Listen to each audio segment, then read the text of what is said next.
कभी ना कभी तो आपके माइंड में भी ये बात ज़रूर आई होनी है कि किस तरह से बड़े ट्रेडर्स दिन में 1 घंटा ट्रेड करके अपना अच्छा प्रॉफिट जनरेट कर लेते हैं। मैं बताता हूँ, सप्लाई एंड डिमांड को यूज़ करके। जब मार्केट सप्लाई एरिया में आती है ये सेल करते हैं, और जब डिमांड एरिया में आती है तो ये बाई करते हैं।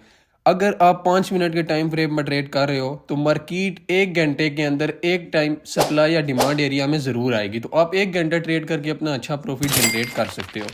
सिंपल यार, अगर सप्लाई में आए तो सेल करो, डिमांड में आए तो बाई करो।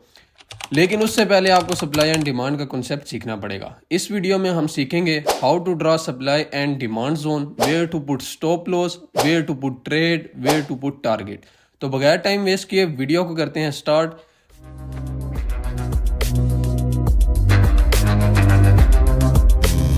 कॉपी एंड पेंसिल हाथ में रख लो और पॉइंट नोट करते जाओ। Supply and demand. Supply and demand zone हमें रिवर्सल को आइडेंटिफाई करने में हेल्प करते हैं कि इस पॉइंट से मार्केट अप जा सकती है और इस पॉइंट से मार्केट डाउन आ सकती है। यकीन करो ये सपोर्ट एंड रेजिस्टेंस से 1000 टाइम बेटर वर्क करते हैं।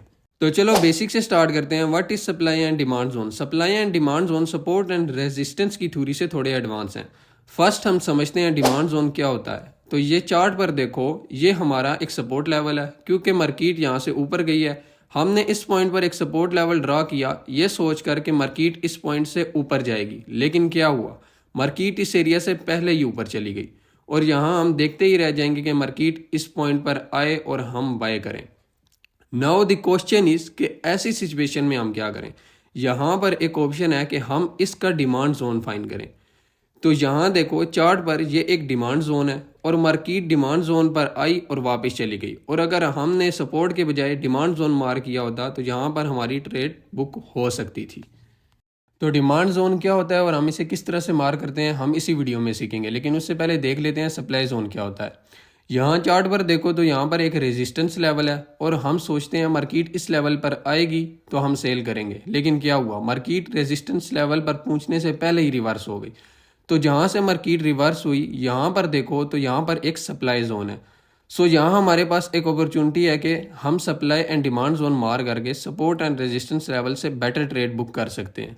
तो चलो सीखते हैं how to draw supply and demand zone. तो यहाँ चार्ट पर देखो तो यहाँ पर एक सपोर्ट एरिया है। जिस कैंडल ने सपोर्ट एरिया क्रिएट किया, मींस जो कैंडल सबसे डाउन गई, मतलब देखो यहाँ से रिवर्सल हुआ और जो कैंडल सबसे डाउन गई, ठीक है ना, उस पूरी कैंडल को हम लोग मार करेंगे और वो कैंडल हमारे पास एक डिमांड जोन की तरह काम करेगी। इसी तरह से हम सप्लाई जोन भी मार कर सकते हैं। चार्ट पर देखो तो यहाँ हमारे पास एक रेजिस्टेंस लेवल है। अब जिस कैंडल ने रेजिस्टेंस लेवल क्रिएट किया, मतलब कि जो कैंडल सबसे अप गई, रिवर्सल हुआ ना, जिस कैंडल ने रिवर्सल दिया, जो लास्ट कैंडल हमारी क्रिएट हुई ना बिफोर रिवर्सल, उस कैंडल को हम लोग मार करेंगे और वो कैंडल हमारे पास एक सप्लाई जोन के तौर पर काम करेगी। यहाँ पर आपके लिए एक टिप है कि अगर किसी सप्लाई या डिमांड एरिया के ऊपर एक ऐसी कैंडल क्रिएट होती है जिस कैंडल की विक काफ़ी लॉन्ग है, तो ऐसी सिचुएशन में आपने क्या करना है, ऐसी सिचुएशन में आपने उस कैंडल की जस्ट बॉडी मार करनी है। आपने पूरी कैंडल मार्क नहीं करनी, क्योंकि अगर आप विग भी उसकी मार करेंगे तो हमारे पास लेस एक्यूरेसी रह जाएगी।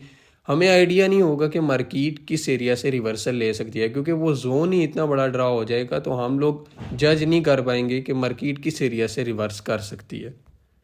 Supply and demand zone just support and resistance area पर वर्क नहीं करता। ये जोन हम लोग कंसोलिडेशन में भी मार कर सकते हैं। चार्ट पर देखो, इस एरिया पर कंसोलिडेशन होती है और मार्केट डाउन चली जाती है। हम ये कंसोलिडेशन वाला area as a supply zone मार करेंगे। नेक्स्ट देखो, मार्केट जैसे ही इस कंसोलिडेशन एरिया पर रिटर्न आती है और हम लोग अपने लिए एक ट्रेड बुक कर सकते हैं।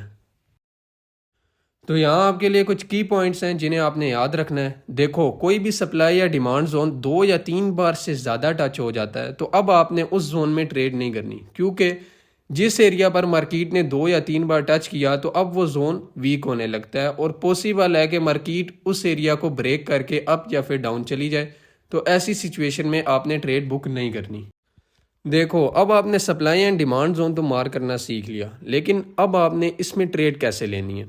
आपने अगर 1 मिनट के टाइम फ्रेम पर ट्रेड लेनी है तो अब आपने क्या करना है, आपने 5 मिनट के टाइम फ्रेम के अंदर जाके सप्लाई एंड डिमांड जोन मार करना है।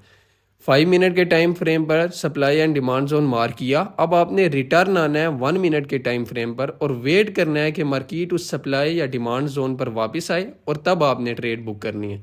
सेम इसी तरह अगर आपने 5 मिनट के टाइम फ्रेम पर ट्रेड लेनी है तो आपने 15 मिनट टाइम फ्रेम पर जाना है और वहाँ पर आपने support resistance supply zone mark करना है और आपने वापस आकर ट्रेड बुक करनी है। इसी तरह अगर आपने 15 मिनट टाइम फ्रेम पर ट्रेड लेनी है तो आपने 30 मिनट टाइम फ्रेम पर जाना है और वहाँ पर supply and demand zone mark करना है और फिर आपने ट्रेड बुक करनी है। यहाँ पर मेरी तरफ से आपके लिए कुछ टिप्स हैं। देखो, कभी भी आपने एक स्ट्रेटेजी के ऊपर डिपेंड करके ट्रेड बुक नहीं करनी, आपने अदर कन्फर्मेशंस रखनी है। जैसा कि मार्केट सप्लाई या फिर डिमांड जोन पर आई और मार्केट ने उस एरिया पर आके कोई कैंडल पैटर्न क्रिएट किया, जैसे engulfing candle, doji candle, shooting star candle, long wick candle, मतलब इस टाइप का कोई भी कैंडल पैटर्न मार्केट ने क्रिएट किया तो आप वहाँ से अपनी ट्रेड बुक कर सकते हो। या फिर आपने देखना है कि मार्केट जैसे ही सप्लाई जोन या फिर डिमांड जोन के पास आ रही है, मार्केट जब ऊपर से आई तो मार्केट बड़ी बड़ी कैंडल्स बनाकर आ रही थी। जैसे ही मार्केट सप्लाई या डिमांड जोन के करीब पहुंची तो मार्केट ने छोटी छोटी कैंडल्स क्रिएट करना शुरू कर दी, तो वहाँ पर भी हमारे पास एक चांस हो सकता है कि मार्केट अप या फिर डाउन जा सकती है। सो होपफुली आपको सप्लाई एंड डिमांड जोन का सारा कॉन्सेप्ट क्लियर हो गया होना है। अगर अभी भी आपकी कोई कन्फ्यूजन है तो आप मुझे इंस्टा पर डीएम कर सकते हैं। आने वाली नेक्स्ट वीडियोस के अंदर हम लोग बहुत से कॉन्सेप्ट्स क्लियर करने वाले हैं, जैसे कि order flow, liquidity, up trend, down trend, candle pattern, chart pattern. So hopefully आपने मुझे सब्सक्राइब किया होगा। अगर अभी तक सब्सक्राइब नहीं किया तो चैनल को सब्सक्राइब कर लो, बेल आइकन को प्रेस कर दो ताकि जब भी मैं कोई न्यू वीडियो अपलोड करूँ तो आपको नोटिफिकेशन आ जाए। नेक्स्ट वीडियो तक अल्लाह हाफिज़।